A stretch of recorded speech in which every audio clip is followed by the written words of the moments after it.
Hello, everyone. Thank you for joining us for today's webinar, Overcoming Downstream Challenges in Next Generation Antibody Development. I'm Heather Masaccio, your host from Bioprocess Online. I have just a bit of housekeeping before we get started. If you have a question for our speakers or wish to share any thoughts of your own, please submit it through the Q&A box on your screen. Our speakers will be happy to address your questions at the conclusion of our presentation. Now, if you encounter any problems with the stream today, please try refreshing your browser first. If the problem persists, go ahead and use that Q&A tool to submit a question, and I'll help get you back on track. This event will be available on demand, normally within about 24 hours. You can just use that same link that you used today. We do have some related content and survey questions on the console, and we greatly appreciate your feedback. Now, it is my pleasure to introduce our speakers. We have Grant Gechtman is a senior associate scientist in downstream process development at Bionova Scientific, and Mark Hicks is RD&E group leader at Ecolab Life Sciences. I'm going to go ahead and turn it over to Grant to get us started. Grant?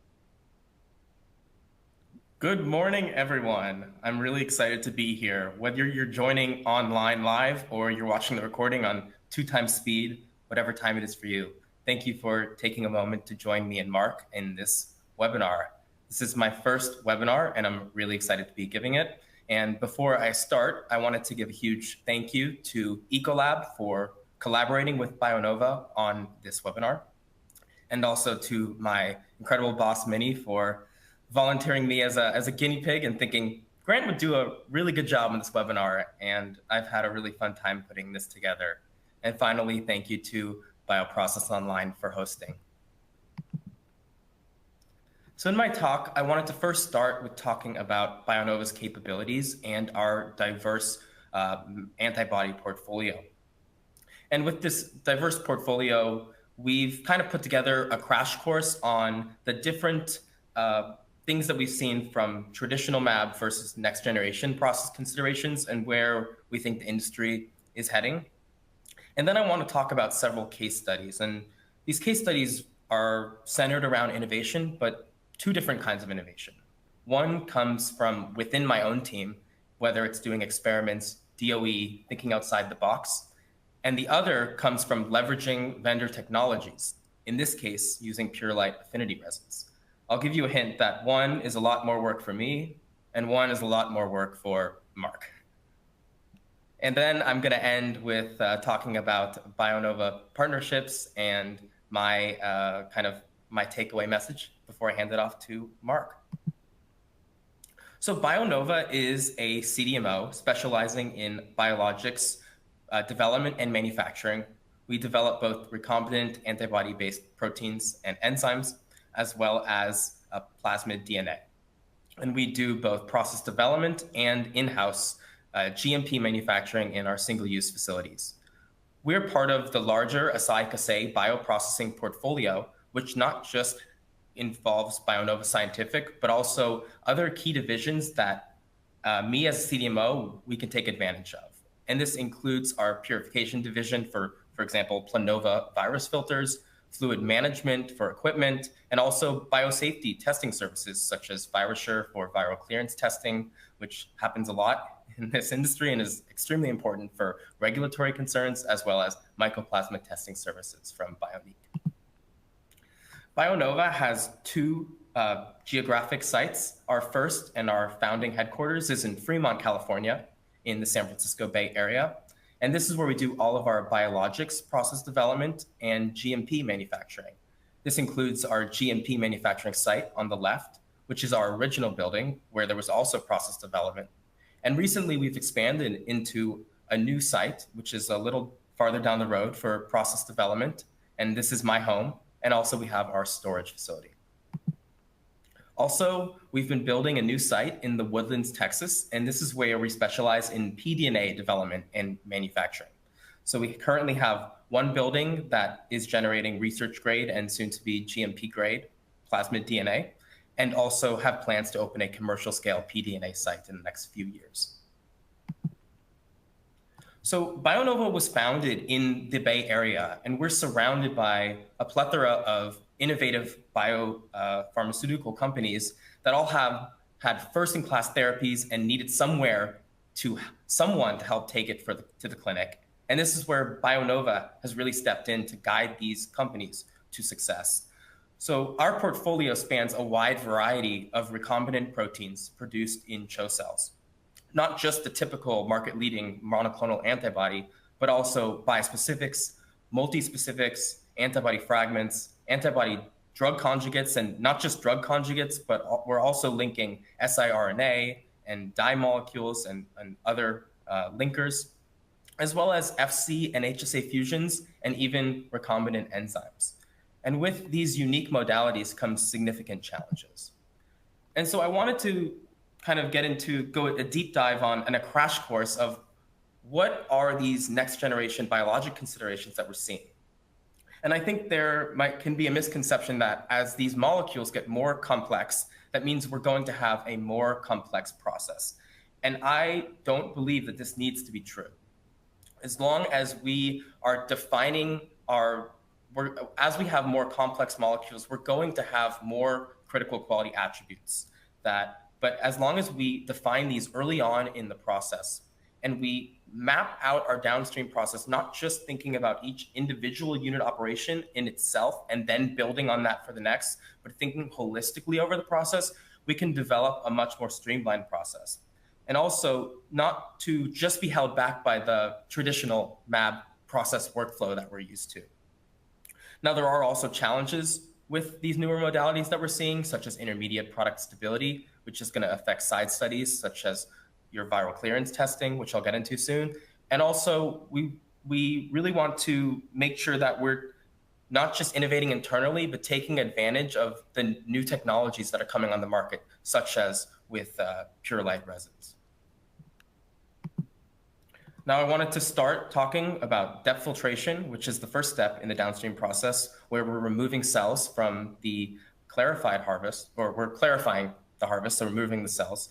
And traditionally, this has been a very plug-and-play operation, where we're removing the cells and then having the material ready to be loaded onto a capture column. However, as these molecules become more complex, we see lower PI, antibodies, for example, we have to worry about how those molecules are going to interact with the membranes, which have been designed for monoclonal antibodies. And so we have to worry about things like product retention and filter chemistry. In addition, vendors are coming out every month with new filter technologies that are designed not just to remove the cells, but to also remove some other impurities, such as host cell proteins or host cell DNA. Any deburdening of process or product impurities that we can do upstream of or as far away from the final product as possible deburdens the challenges on our downstream steps. Now, next, getting into affinity chromatography, which is really my favorite part of the entire downstream process, because I really feel this is where the technology from our vendors can really shine and help us solve our challenges in a very plug-and-play workflow with complex modalities. So this is going to include new novel affinity mechanisms such as Praesto 70 CH1, where we're actually able to remove some product-specific impurities and not just the typical host cell protein and DNA, where traditional Pro-A resins, there have only been a few on the market, where we're just really plug and playing and debulking that harvest and enriching our product. We can now do some polishing as well. And also, we're seeing a drive towards lowering the cost of goods of these Pro-A resins by seeing vendors launch at lower price points and also seeing membranes hit the market, which we're able to fully utilize that Pro-A ligand and make the most of that high capital item. And this is especially important in early phase processing. Now, we really want to also be aware of the sensitivity of our molecules, specifically low pH sensitivity, as we know that Pro-A elutes at low pH, which is where we will take into account like the excellent Praesto jetted A50 high pH resin. And I'm going to be talking about two of those case studies soon. Next, I wanted to get into viral inactivation, which is the next step, which typically follows affinity capture. Now, virus inactivation has typically been a low pH step where we're dropping the pH of solution and we're dissolving those envelopes on the enveloped viruses, rendering them inactive. And this is essential for safety. Now, if our product, as we're seeing with these more complex modalities, are not low pH stable, we can't do that low pH drop. So we need to add a detergent upstream of the capture column, typically in the cell culture harvest. Now, as we're adding a detergent, which can be potentially toxic, there are a lot of environmental and regulation concerns that we need to take into consideration. The market-leading Triton X100 has been already banned in the EU due to REACH compliance, and so vendors are developing more sustainable alternatives to add. Now, because we're adding a detergent into the process, we also need to add that as an impurity in our process and consider it a detection mechanism for it for the bulk drug substance. Moving on to polishing, and this is where typically most of the work is done in downstream process development, because as our molecules get more complex, we're going to have more challenging product impurities. This includes for like multi-specifics, we'll have homodimers, mispairing fragments. In ADCs, we'll have different DAR species, and we only want to enrich our target molecule. And also the process can, because these species are so close in physiochemical properties, or PI, for example, we have to sometimes deal with sensitive pH and salt gradients, which is not as ideal for manufacturing. And this is why I really believe that the power relies in that affinity step as we move forward in the next 5 to 10 years. Next, we move on to virus filtration, which has traditionally also, like depth filtration, been a very plug-and-play process where a company they have their platform virus filter, they take their product, they flow it through, and they just benchmark the throughput and the flux, and that's what they scale up. But what if that approach doesn't work and we have clogging? I'm going to be presenting on a case study where we had to think outside the box for 2 novel modalities and how we resolved that challenge. And finally, tangential flow filtration. And as we've seen a shift in the industry of molecules going from IV or intravenous injection to sub-Q. And in order to deliver sub-Q, we need to dramatically increase the concentration of our final product. And we do that through TFF.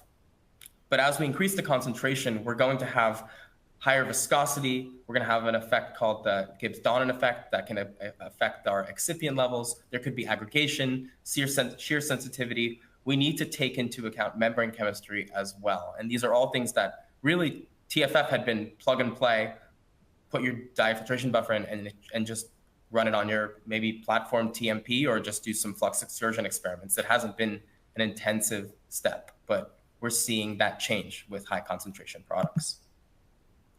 Now now that we've done a quick crash course on these steps, I wanted to spotlight several case studies. The first, as I mentioned earlier, is going to be about rethinking virus filtration and shifting perspective based off of just the norm traditional MAB. And the next set of case studies is going to be on how Purolite resins have offered simple solutions for 2 complex modalities here, one a multi-specific and one a MAB fragment, where it just worked the first try. I love experimentation and running DOEs, but also I think there is beauty in simplicity, and getting a result that works right away is you can focus on other priorities. Now, in a standard workflow for the first case study, for a typical molecule, you would screen commercially available virus filters and pick the best performing candidate. But what if all clog? So I wanted to get into 2 different molecule challenges we had. The first one was with this FC fusion. And on the left here, you can see a graph of flux versus throughput of this virus filtration. And you can see almost instantly flux decays and something is clogging the filter. Doing some investigation, my team found that there were some aggregate species that were slightly larger than the pore size of the virus filter. And actually, our leading theory is that this is an isoform of our monomer that is the same molecular weight, but actually a slightly larger hydrodynamic radius. And it exists in equilibrium with our monomer species. And so we were thinking, how can we get this material to go through? And what we tried was we modified the load conditions. We performed a DOE where we tested varying protein concentration, excipient levels, and pH. And we found a condition, a stable condition or set of range, where that aggregate species was in smaller quantity. And we were able to achieve limited flux decay through the process, as you can see here. Now, another process, we had this enzyme which was also saw the same kind of flux decay as we were seeing with this FC fusion. And we were looking into, like, this challenge had been persisting for years, and we're like, why is this happening? And what we saw was when we looked at the SEC, or the product quality or monomer profile of the feed versus the flow through of the virus filter, we saw that there was a very, very small, large aggregate species, which was less than 1% in the load, that was being decreased or had dropped to nearly zero in the eluate. So we knew that this species was clogging the virus filter. And we needed to figure out a way to remove it upstream. And we had saw that earlier in the process, a few unit ops earlier, we were leveraging a pre-filter that, as an added benefit of removing viruses and HCPs and DNA, was also binding this aggregate species. And so what we did was we reversed the order of unit operations and put this pre-filter directly in front of the virus filter. And we're able to remove those species before it hit the virus filter. And you can see that with that one small change, we were able to restore flux throughout virus filtration. Now, I really enjoyed working on both of these projects because we had to really think on our feet, think outside the box, and solve the puzzle. But I also wanted to talk about two other case studies where we're able to leverage vendor solutions, specifically from Ecolab, their Purolite resins, to solve challenges immediately before they became hard, prolonged issues. The first one is with multi-specific antibody, which had aggregation issues at low pH. And we were faced with a fast timeline of only about 9 months to go from a stable pool, which was a crude harvest, varying clone species for initial development, all the way to a GMP manufacturing run. And so our solution was we were able to quickly, in only 1 to 2 months, apply Praesto jetted A50 high pH resin with Bionova's platform Pro-A process. All we had to do was vary the elution pH until we had satisfactory yield with minimal aggregation. And then we were able to spend more time on developing those tricky polishing steps to remove those homodimer species from this multi-specific antibody, and then scale up into 2 50-liter runs. And while all of this was going on, we were also working on NPI documentation and workflows to bring this product into the GMP suite only a few months later in a 200-liter GMP run, and also do an in parallel viral clearance study because this product was not stable for a long period of time and could not be frozen. So we have a really great relationship with our CRO for viral clearance testing, and we were able to do this study in parallel as samples became available from the GMP run. Here we can see performance across scale, yield, elution pH, and elution column volumes, and you can see it's very consistent, regardless of whether we're at a 5 ml column or even the over 2 liter column in the 200-liter GMP run. Also, I don't have the data here on the screen, but product quality was also very similar between scales.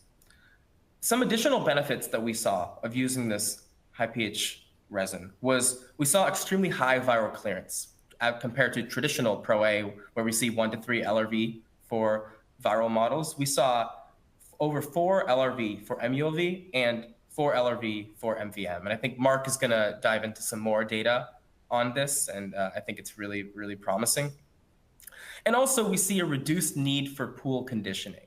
So if we're able to combine this high pH resin with a detergent VI step upstream of the column, we can oftentimes, we can potentially remove the titration step that happens afterwards from the Pro-A column. As you can see here, we see very consistent elution pH over the pools at various scales and various loading.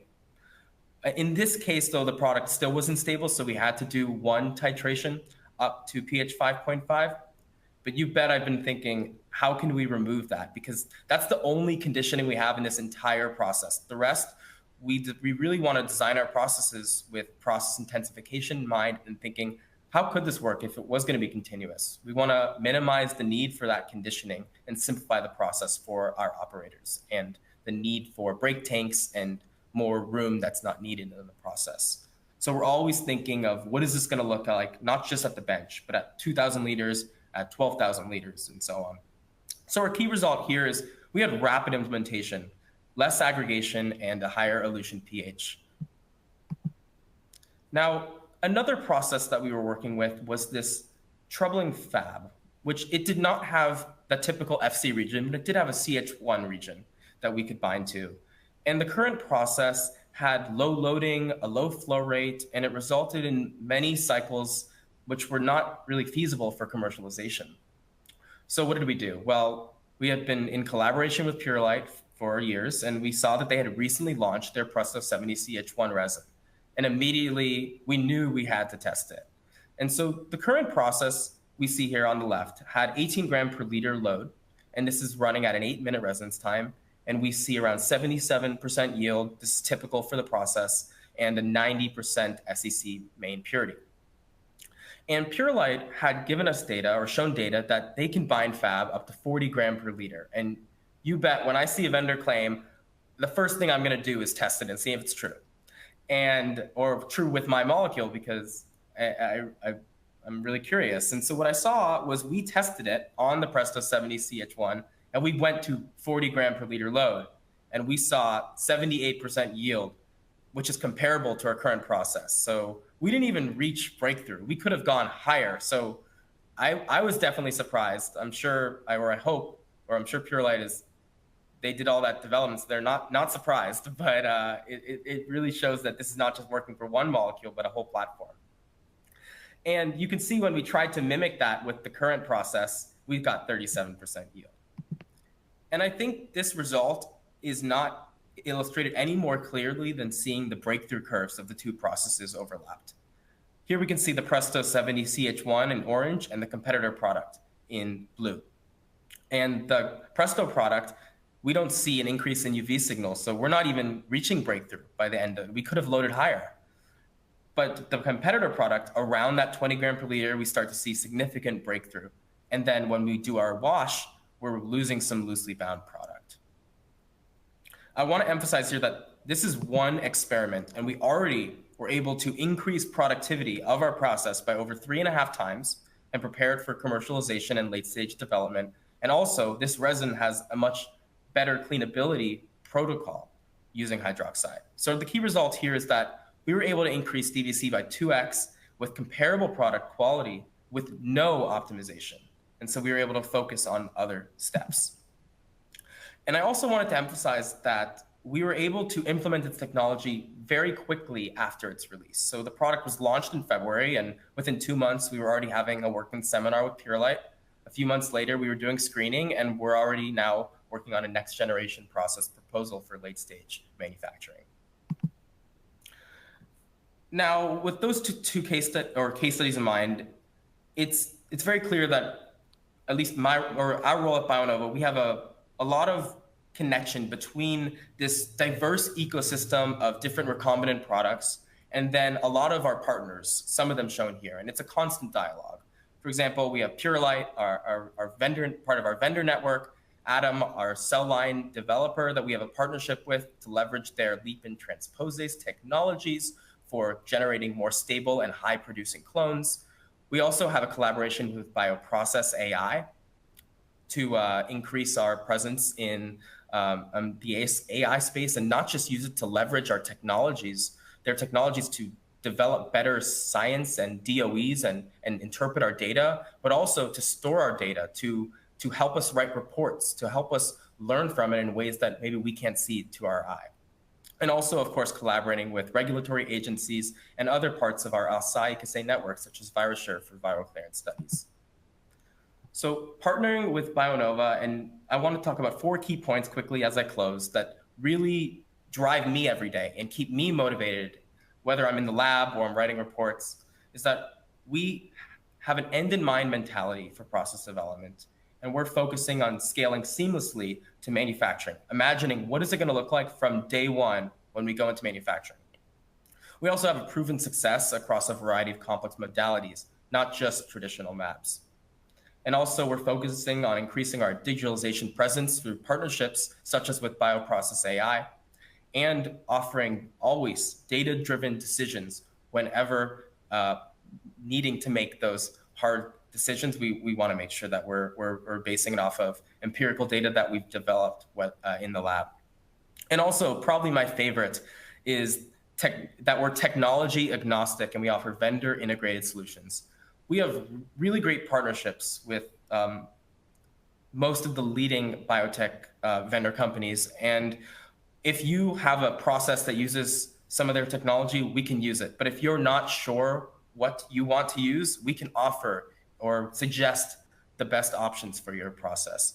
And that really keeps me on my feet every day, because I get to work with the coolest technology in the market as it hits the market. And also, it's not on here, but my team is fantastic, and we all lift each other up, and we're just excited to welcome this next wave of biologics. And with that, I wanted to close and hand it off to Mark. But if there's anything you remember from my presentation, it's not any one data detail or an idea in your process. It's more a feeling to innovate, to try something new, to take a risk. Don't put any expectation on it, and just be amazed by the results. And with that, I want to hand it off to Mark to talk about, go into more detail about Purolite resins. Thank you very much. Yeah, thank you, Grant. That was a really interesting talk. And as you mentioned, partnerships is how we innovate. We need to partner. We need to understand. We need to try things new. We need to innovate. And as Grant clearly laid out, the challenge is changing all the time. And it's not just the molecules and the targeted therapeutics that they're doing. Is vendors, the vendors that make, for us in our case, purification technologies, they need to keep up. They need to keep up with the innovation so they don't become the bottleneck in going forward. And so I'm going to expand a little bit on the resin aspect that Grant touched upon. So I'm going to focus on two affinity resins, one in particular. But who we are, obviously, I'm talking more from a Purolite resins point of things, but Ecolab have a wider purpose. We're talking about the life sciences. We want to help and innovate at anything that involves people health, which we're going to talk about here, and planet health is also very, very important for us. Business health with digital, I'm not going to talk too much about that, but it's all interlinked, and we have to think about all these areas and how we innovate and how we help each other when we move forward in terms of therapeutics, helping people, making sure the environment stays safe for future generations. So we talked about process-related impurities and the challenges that face, and obviously with the increased complexity of molecules coming through, that's one challenge in terms of how you operate with them. You've got plug-and-play technologies, but they don't necessarily work, but there's things that you can do, you can innovate around that technology. But there's also new technologies based on known knowledge and known design. We can add new functionalities. We can continually tweak and optimize to keep up with the challenges, so that like I said, it doesn't become the bottleneck. So as we can see from the infographic, the amount of biotherapeutics that are in the market and going to continue in the market is ever increasing. It is becoming more specialized than generalized in terms of medication going forward. The market is still predominantly MABs, but there are challenges with MABs. There's increased optimization, increased performance. You've got increased titers. You've got different cell lines coming through, and they have challenges. Even though they use the same technologies, they have other challenges that need to be addressed with downstream purification technology. And then there's the complexity of the molecules, like the multispecifics, the FC fusion, and the fragments, which are also coming onto the market. And even though it's nice to have a platform and a plug-and-play solution, it's not always possible. So there needs to be options. There needs to be toolboxes in terms of what customers, partners, like Bionova and Bionova's customers need to be able to screen, to be able to challenge, to be able to improve the process.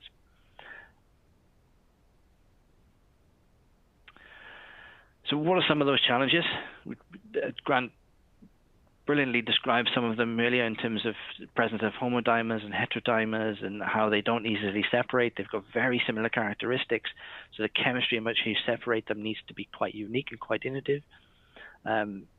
PIs and conductivities and binding kinetics of closely related impurities.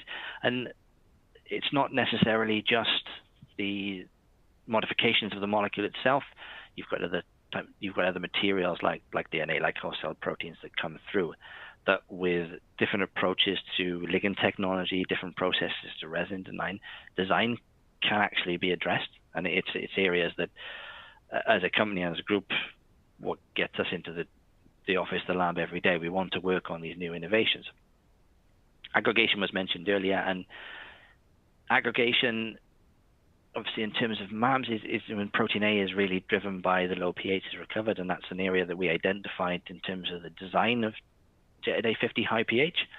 But it's not just acid labile molecules. You can also increase the impurity performance by changing that separation profile. You're disassociating it more from its impurities and allowing then less burden on intermediate steps, less burden on polishing steps.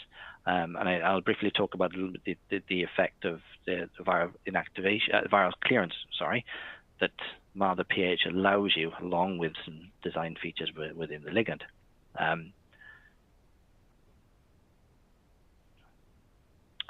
So the two resins I'm going to talk about are the two that support the brilliant case studies that Grant talked about, Praesto Jet 50 high pH and Praesto 70 CH1.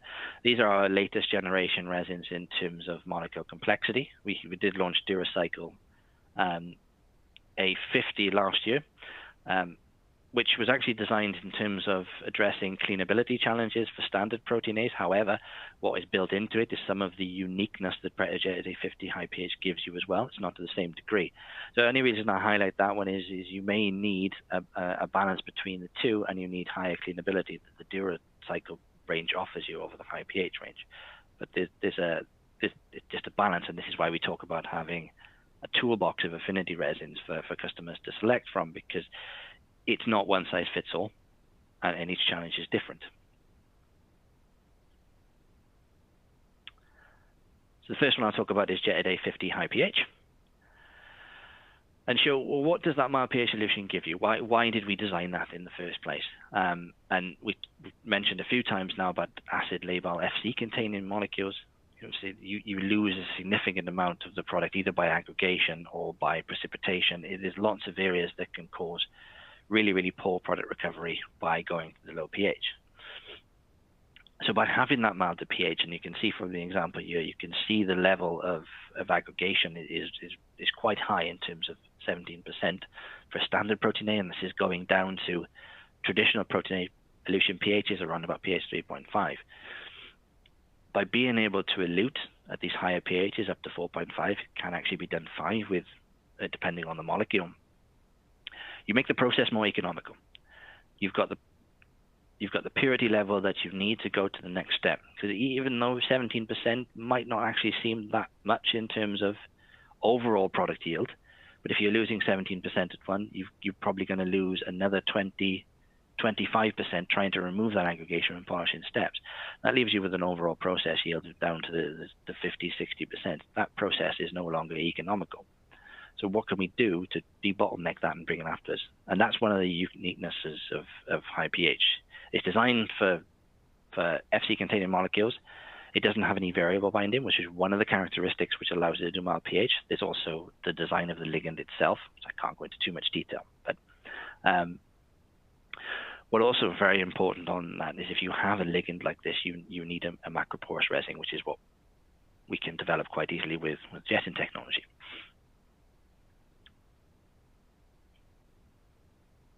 And this is another example which shows that when you move to more complex molecules, purity becomes more of a challenge. It's becoming more prevalent, or at least the feedback that we get, that with multispecifics, the level of aggregation, the level of acid lability is increasing. In this process, for example, what we looked at, you can see that with traditional protein A, this process is not economical. You've got greater than 40% high molecular weight content. You couldn't really progress that. This was a very challenging molecule. So even with high pH, you would be looking for further optimization, but just by having the mild pH technology, you can reduce that aggregation by 23%, which is quite significant when we talk about monomer purity going forward. And as you can see, each protein A is different. And that's another important thing to to understand is why it's important to screen different resins. Is you have unique ones, you have innovative, but you also have standard proteinase. They're all different. They will all have different interactions, and they can all be optimized in multiple ways. What we've done with HipH is allow that much broader elution window to give that broader use and that broader innovation to try and solve a lot of these impurities challenges at the capture step. As Grant mentioned earlier, is can we actually solve a lot of these challenges in what is the workhorse of downstream purification, that capture step, the affinity step? And this is one way we can do it, is by using increased resins that can actually do milder pH. And as I mentioned earlier about the toolbox and the latest innovation, or latest resin, which is DuraCycle A50, you can see that we've included some of this into the resin. There is a balance in terms of proteinate development on what you can get for pH versus capacity and stability, and you're always trying to play a balancing act on what you can do with them, but you should still innovate around them.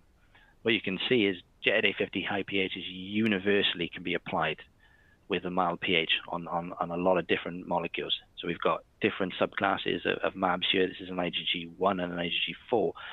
We've seen the same results with IgG2s.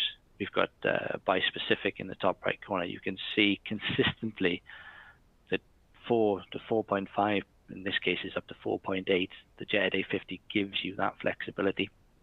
You can see with DuraCycle, it needs to be screened. It is more designed for sodium hydroxide stability, but it can give you that option as well. It's somewhere in between high pH and the standard protein A.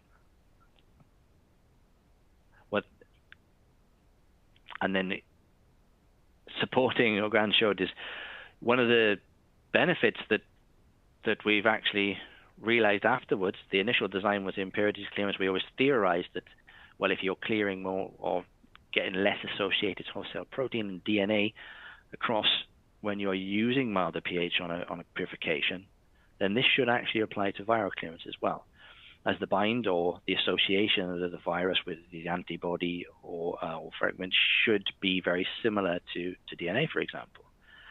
And we've seen this in both live virus or MLV and MMV. So once we start to increase the elution pH, we actually see a clear log reduction increase in the viral clearance on the protein A. We've also confirmed this with virus-like particles from Cygnus. We're seeing very, very good correlation between these two tests. And that's an interesting technique and a really unique technique for anyone within the industry. The correlation between the two is looking excellent. So it really does save you your development costs and your development times. You always have to do the live virus on a molecule. However, it's really good to understand, especially with these newer complexities, but newer resins that are coming onto the market, to be able to use to understand, well, what am I expecting in terms of this? Am I expecting any performance?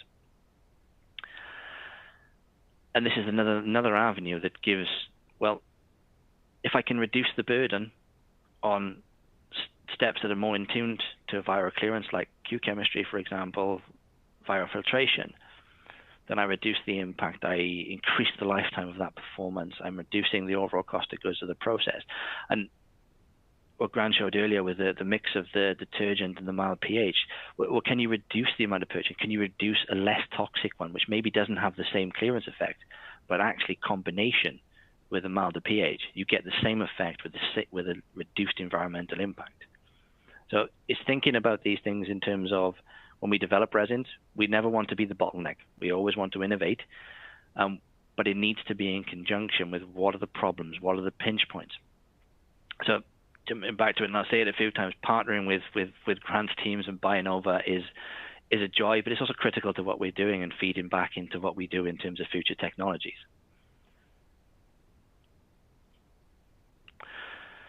So that's high pH, and then I'm going to do a couple of slides now on CH1, which is our other resin, which is designed to address some of the complex molecule challenges.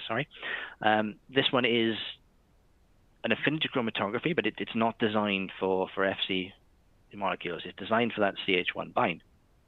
So initially, it was designed for fragments. as we start to show the need. It's a little bit niche, but there's more fragments coming onto the market. There's more challenges coming onto the market that Protein A can't solve, and you end up just moving the problem down the step, which makes the process more costly, which makes it less likely for these molecules to come to market. How can we improve that situation? How can we give customers the option to have a specific binder for a specific challenge? And this is where CH1 comes in. And in the future, we hope to expand on these specific binders because it's needed in terms of support. But what we also wanted to do is CH1 binders historically low capacity, low stability. So there's no real reason to come onto the market with a like for like. We need to offer the specificity, but we need to offer the improvement. And with CH1, we've significantly improved the capacity and made it usable for sodium hydroxide. It's still not a Protein A in terms of CIP. That really is the leading light in terms of being able to use sodium hydroxide for affinity chromatography. There's always a limit with the biological nature of the ligand itself, but we've made it usable. Sodium hydroxide is cheap, it's easy, it's fast, and it's very, very effective. So it's always a standard that you want to start with and see what you can do with that. That coupled with the capacity gives customers improved process economics. You've got higher throughput, you've got longer resin lifetime, which ultimately leads into the cost of goods, makes the process more economic. But why would you need the CH1? For example, if you're looking about a sort of a variable bind molecule and your only option is to use Protein L, then Protein L comes across with the impurities. If you look at the red bars here, if you are to use Protein L, yes, you capture the molecule, but you also take over a significant amount of impurities. For this particular fragment, it was a very, very clear CH1 domain to bind to. And what that allowed is you're binding to the target molecule, and you're not taking through all the impurities that you don't want. So specificity is always very, very key when you're developing a resin.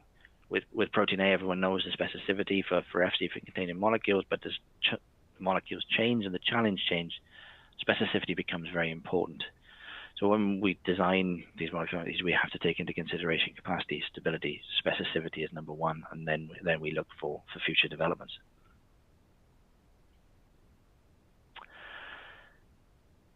But what does Praesto 70 CH1 also offer you in terms of standard process? Is you may have a problem where you've got monoclonal antibodies that there's a mixture. It really depends on the process. What it gives you is, because it gives you different binding kinetics. So the way we've designed the ligand compared to other CH1s, and this is in partnership with Repligen and Avitide, they are our ligand partner, and we work together with the design and then how we link that to a resin. You can see that it has much more flexibility with other MABs. You're not likely to ever get into a situation where you're separating out different MABs. However, if you think about this in terms of how MABs are bind and how aggregation binds, then if you've got a different relationship between the different sizes of the MABs of the CH1 ligand, then you're going to have a more clear resolution between MABs, dimers, trimers, tetramers, for example. So you have the option to actually remove aggregation with CH1 that may not be possible with other like-for-like CH1 binders.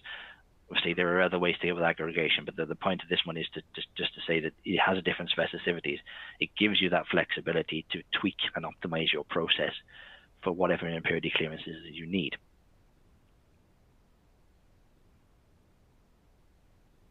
And this is just a expansion on this one, is where they've taken that experiment. There is a reference for the paper. So this was done by Wu Ji using CH1. There is a reference to this paper, and all these graphs are showing you this is what it looks when you start to separate out MAB1, MAB2, and this feeds into what I mentioned. If you've got different sizes of the molecules, but they're very similar in terms of isoelectric point, then you are actually looking about size, binding sites to the resin, and how much strength you need in terms of an elution buffer to actually separate them, or conversely, how much sort of chaotropic agent you need to put in there. So salt is not really a chaotropic agent, but it works in the same effect. It's actually affecting the binding strength rather than the direct elution with pH that normal affinities do. So that in combination gives you the flexibility to maybe previous CH1 resins didn't have on the market.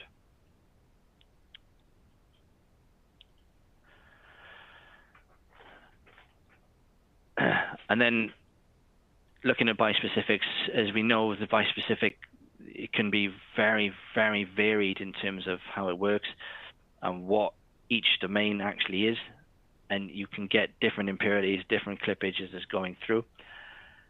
With a pure CH1 binder, what it will allow you to do is a similar principle to the high pH. It allows you to separate out those impurities if they've got different conditions because of the specificity of the bind rather than the pH, which is the mild pH. So it's another example of why you need different ligand technologies, why you need different resin technologies to address all these different challenges. Even with standard MABs, each MAB is slightly different. Each MAB is going to have a slightly different challenge. I know platform is the way people want to work, but what we see as a future is, well, maybe you need a platform screening process rather than a platform purification process, because each challenge will be different, and having that screening processing will allow you to understand the challenges going on each one. Next generation for us is, well, we're working on affinities, is how do we link these now to polishing techniques? We have to link the steps. As you mentioned, high pH, we've got milder pH. How can we utilize that to reduce pH transitions for the next step? Is there tweaks you can make with other technologies to allow maybe slightly lower pH binding kinetics for a polishing step? Innovation is really important. Partnership is really important, and I can't thank Grant and his team enough in Bionova. This is some excellent work, and it's how we innovate. It's how we get new resins onto the market as well, and ultimately it's how we all get new medicines, new therapeutics to people who need them. At that point, I say thank you to Grant, thank you to Bioprocess International, and thank you to all for listening. I think it's going to hand over to Heather for any questions. Okay. I'm going to pop back on. Thank you so much, Mark, for that great presentation. Thanks to Grant, too. And audience, if you have not submitted a question and you'd like to, you can do so now. We're going to go ahead and we're going to head down to our audience questions that we have come in so far, and we're going to bring back our presenters. And let's head to our first audience question. And that question is asking, in a constrained funding environment, how can biotechs balance speed to clinic with the need for scalable, commercially viable downstream processes? Who can help with this one? I can take it first. So I joined Bionova and kind of entered the biotech sphere in 2021, right after the COVID craze of funding, and when a lot of it was pulled out. So my entire experience at Bionova has been in this constrained funding environment. So this environment is, to me, it's the normal biotech environment that I have had my entire short career so far.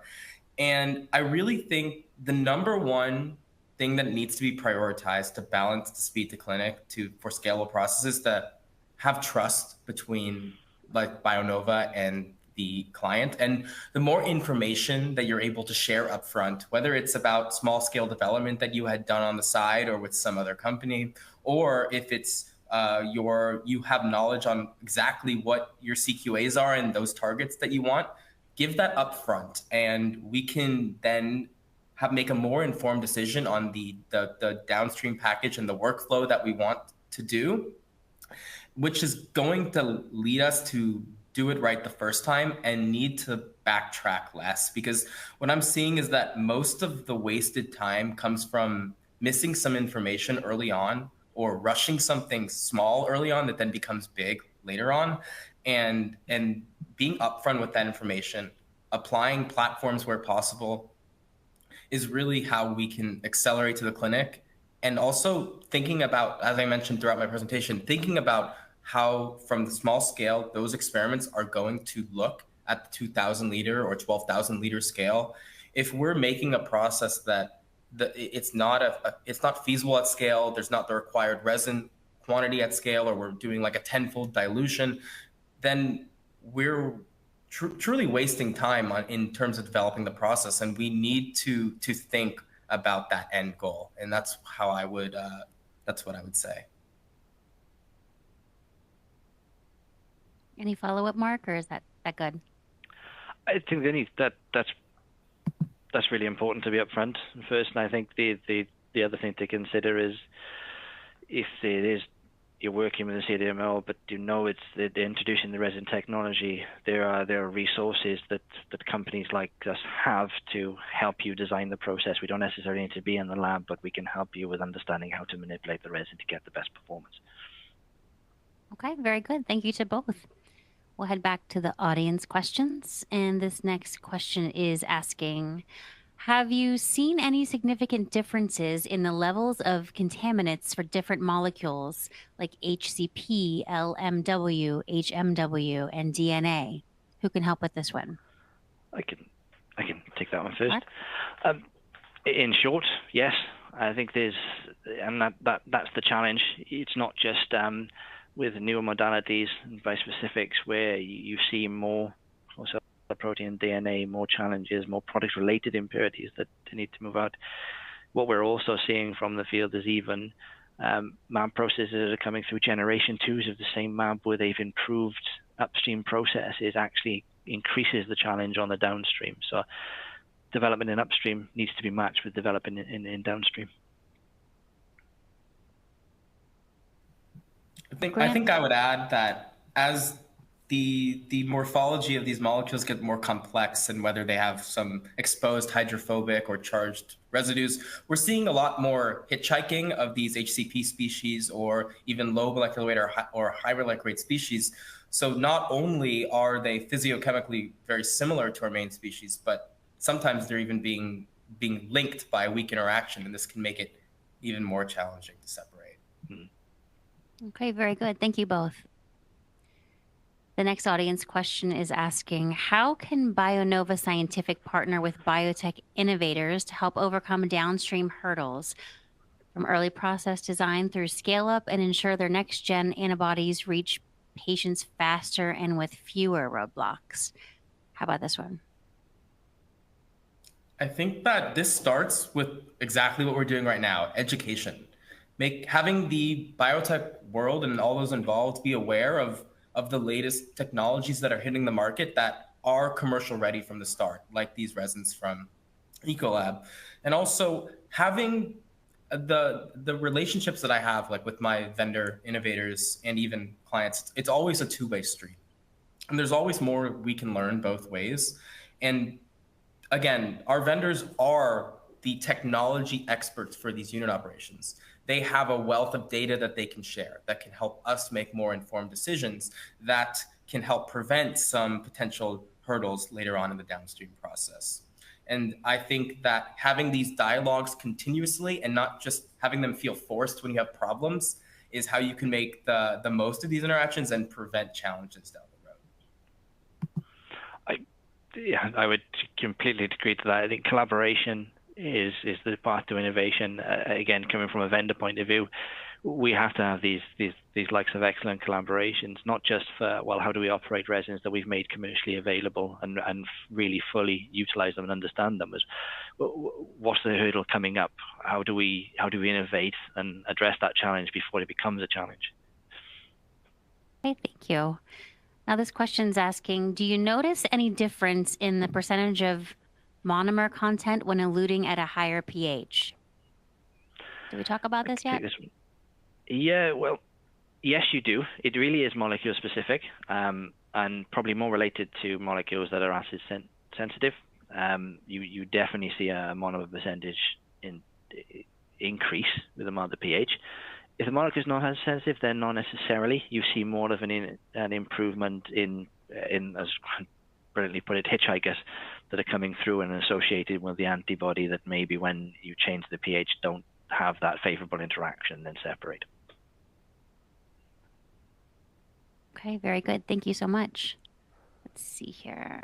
Let me see. And this next question is asking, I think we have time for one more. This question is asking, what are the unique purification or stability hurdles that arise with multispecific or fragment antibodies, and how do they differ from traditional monoclonal antibody processes?